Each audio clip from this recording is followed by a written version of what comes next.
what's kind of new for us for this year, there's some new releases as well as a facelift and a new wine.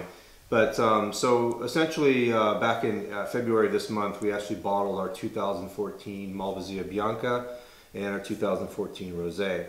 And the 2014 Malvasia Bianca, we actually did it in a little bit more of a traditional style we've been doing, which is a little more maceration. And so essentially when we harvest this, we bring it to the winery, we'll actually destem it, crush it, and then so it's macerating on the skins for 24 hours at cool temperatures so nothing starts.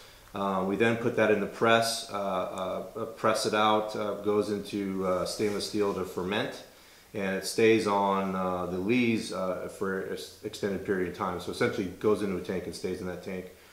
So that was basically, and last year was early, 2014 was an earlier vintage in terms of harvest date. We picked this, was probably around the 1st of September, which normally we're picking it like end of September, beginning of October. So the Malvasia went into basically aging for close to 6 months with the bottling date in February. So really brought out, the maceration really brings out sort of the floral attributes as well as texture to the wine.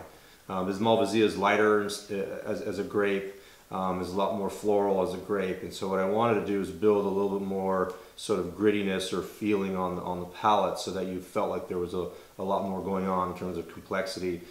Still great acidity, but you know, so I love that yin and yang kind of characteristic of the sweet aromatics that like is deceivingly sweet. People are like, oh, I don't do sweet wine, but then when they try the wine, they're like, wow, this is quite acidic.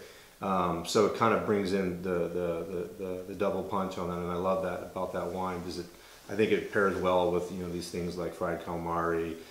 We just did for the All-Star Academy dinner. We did an event a couple days ago. The Vanessa Craig, who was the runner-up at the All-Star, did a dinner for us, and we paired the wines. And so she paired this with a local ceviche. So it was sort of a wonton on top of guacamole, more like a avocado mousse, then with the ceviche on top, and it was just stellar because of the acidity and the sort of the fruit characteristic along with the ceviche, a little bit of that spice did really well. So that's kind of new. We've played around with Malvasia over the past couple of years. Different skin contact regimes. Sometimes 3 hours, sometimes 8 hours, and then 12.